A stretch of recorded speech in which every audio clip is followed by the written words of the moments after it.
Indo Nepal international youth गेम्समध्ये भारतासाठी उंडाळे तालुका कराड जिल्हा सातारा येथील रयत जिमखान्याच्या खेळाडूंनी पटकावली 8 सुवर्णपदके।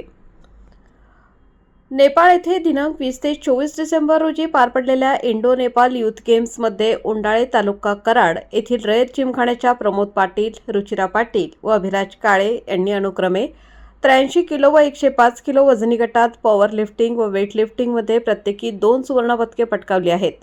तर ऋतुराज पाटील याने 60 किलो वजनी गटात पॉवर लिफ्टिंगमध्ये रजत पदक पटकावले। तर उंडाळे येथील जिल्हा परिषद प्राथमिक शिक्षण विभागाचे सेवानिवृत्त शिक्षक ज्ञानदेव पाटील यांनी वयाच्या 80व्या वर्षी 75 किलो वजनी गटात सुवर्ण पदक पटकावले।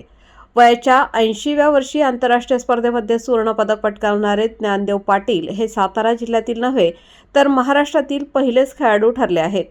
रयत जिमखान्याच्या आंतरराष्ट्रीय यूथ गेम्समध्ये भारताकरिता व सातारा जिल्ह्याकरिता प्रथमच 8 सुवर्ण व 1 रजत अशी एकूण 9 पदके पटकावली आहेत। सदर स्पर्धेकरिता रयत जिमखान्याच्या खेळाडूंना सहयोग फाउंडेशन पुणे या सामाजिक संस्थेने आर्थिक हातभार लावल्यामुळे सदर यशाला गवसणी घालण्यात खेळाडूंना यश मिळालं असं प्रशिक्षक प्रमोद पाटील यांनी सांगितले।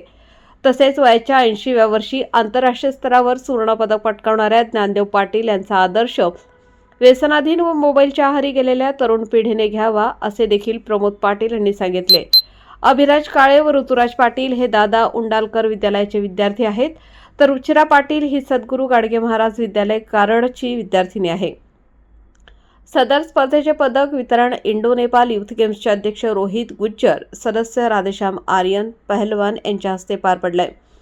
सदर यशाबद्दल सातारचे माजी खासदार श्रीनिवास पाटील, खासदार उदयनराजे भोसले, बांधकाम मंत्री शिवेंद्रराजे भोसले, मकरंद आबा पाटील व सातारा जिल्हा क्रीडा अधिकारी नितीन तारळकर, रयत साखर संस्थेचे उदयसिंह पाटील, ग्रामीण शिक्षण संस्थेचे अध्यक्ष आनंदराव पाटील, डी के पाटील, उंडाळकर स्मारक समितीचे सदस्य विजयसिंह पाटील यांनी अभिनंदन केले।